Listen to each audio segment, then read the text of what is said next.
Buenas noches, buenas tardes o buen día, ¿cómo les va? Un saludo cordial de parte de su amigo Hugo Valderrama.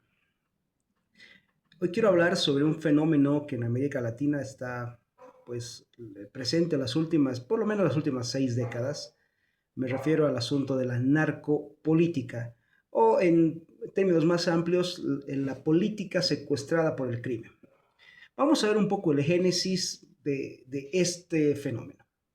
El año 62 se desata la crisis de los misiles, que hubiera significado la instalación de una base de misiles nucleares en Cuba, obviamente por la Unión Soviética, en una clara amenaza y desafío a los Estados Unidos. Evidentemente, Estados Unidos no iba a dejar que, que su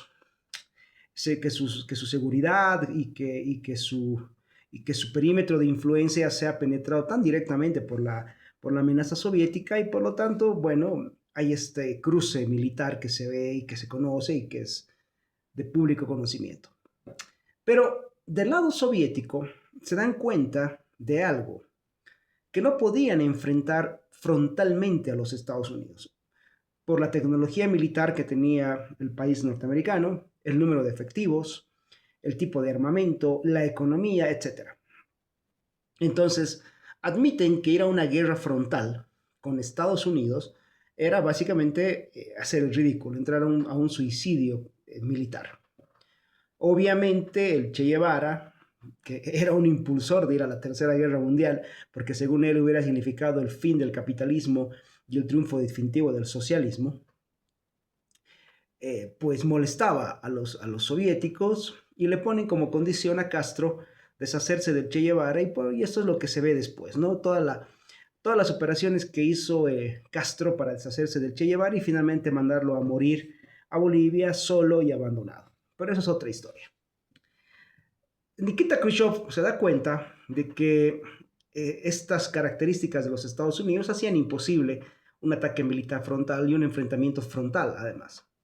Entonces descubre algo que se puso en práctica y que se sigue usando hasta el día de hoy, que es la guerra asimétrica o la guerra híbrida, como también la llaman algunos.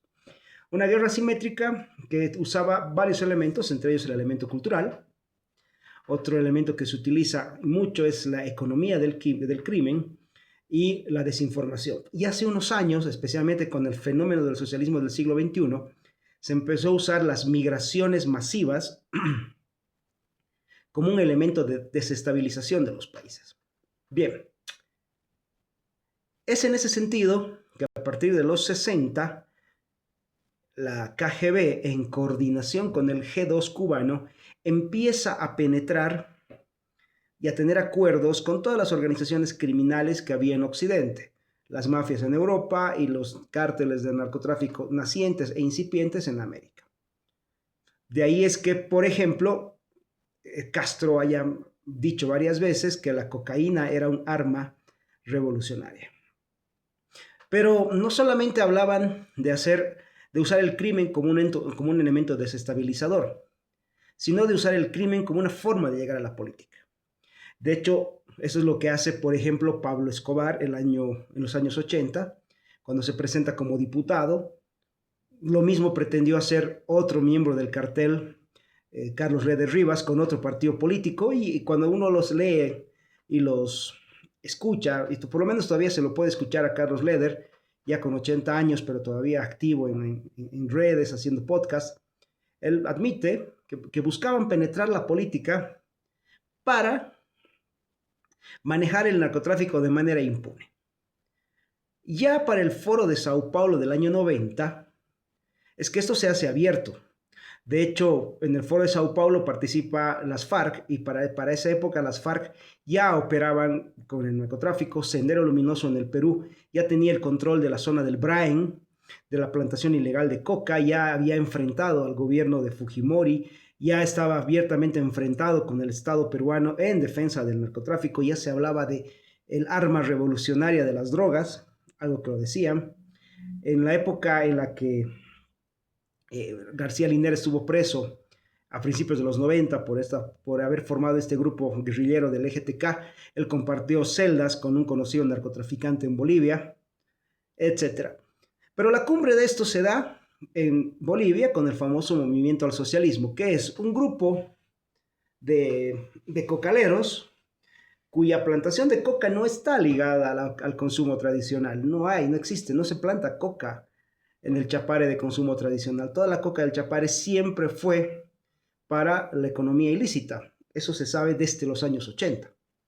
Bueno, este grupo, primero, que genera todo un proceso de desestabilización desde los 90, se compra un partido político al que luego le ponen el nombre del Movimiento al Socialismo, generan golpes de Estado con la plata, dinero y el dinero del narcotráfico y el apoyo de organizaciones de crimen internacional como las FARC, el ELN, el EGTK y otros grupos de subversivos que ingresan por el Perú para lograr la salida de Goni el año 2003, con lo que ellos llaman la guerra del agua o del gas, pero que en realidad fue más bien un golpe de Estado protagonizado, financiado y gestionado y planificado por el crimen transnacional.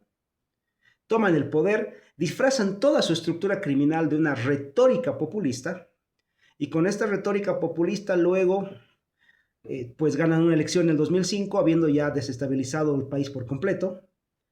Luego plantean una reforma constitucional donde uno de los puntos fue básicamente la constitucionalización de la hoja de coca. El país se pasa, digamos, por el forro cualquier lucha contra el narcotráfico. Se amplía la frontera cocalera increíblemente, en 10 veces más. Pero además nos alineamos con Cuba, nuestra geopolítica se alinea con Cuba, y Cuba, pues como se sabe, es la base del crimen transnacional. En Cuba se trafica cocaína, en Cuba se hace tráfico humano frontal y abierto, aunque ellos llamen misiones internacionalistas. No es otra cosa que vender mano de obra barata, casi esclava, para el enriquecimiento del sistema dictatorial. Nos alineamos con Irán, cuya óptica geopolítica es la conquista del mundo y la islamización del mundo, sobre todo de la facción chiita. Irán toma nuestro país para entrenar, gestionar y crear grupos de terroristas. Bolivia pasa de ser un país que recepcionaba terroristas a ser un país que los empieza a exportar y los empieza a vender como mercenarios a los conflictos. De hecho, las investigaciones han probado que en el famoso Octubrazo de Chile del 2019 hubo participación directa y en coordinación con la vicepresidencia de Bolivia en ese entonces, a cargo de García Linera. Que las cosas no prosperaron más en Chile fue porque justamente Bolivia estaba en un proceso de resistencia contra el fraude electoral de Evo Morales y que permitió que al final el cocalero huya del país y al mismo tiempo descoordinó las operaciones que se estaban financiando, gestionando y manejando desde Bolivia.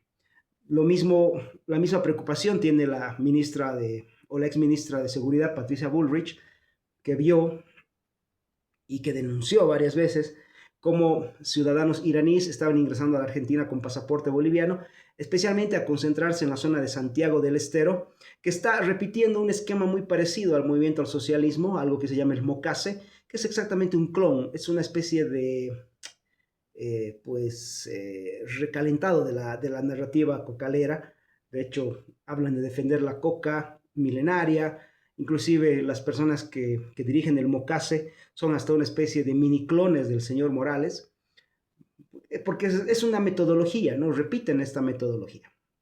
¿Cuál es la característica central de la narcopolítica? Que toma el poder, desestabiliza las instituciones democráticas, corrompe o destruye por completo el sistema de partidos políticos y busca la permanencia indefinida en el poder. La característica del siglo XXI en las Américas, en esencia, es que tenemos muy penetrado la estructura del crimen en la política. En este momento hay 4 dictaduras, 2 en claro proceso de desestabilización, de debilitamiento, y 2 que todavía no se sabe qué va a pasar. Las 2 que están muy débiles son Cuba y Venezuela, sobre todo por las acciones que ha tomado el señor Trump en el Caribe.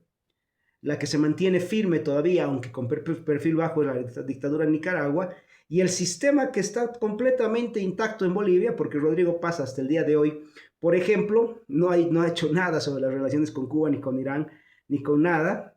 es como que ha dejado que eso pase, a pesar de que él al mismo tiempo pretende venderse como un socio de Estados Unidos, o por lo menos como un socio de la administración Trump. Parece que todo va quedando más bien en un verso muy clásico de él, ¿no? Muy clásico de él.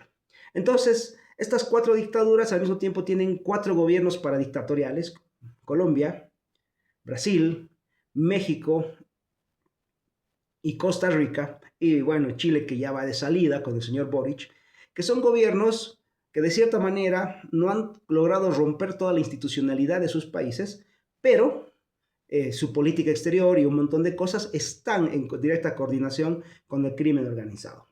La narcopolítica o la política secuestrada por el crimen es la mayor amenaza que hoy día está presente en las Américas. Es una amenaza que está latente contra el sistema democrático y en especial contra las libertades ciudadanas de toda la región. Gracias.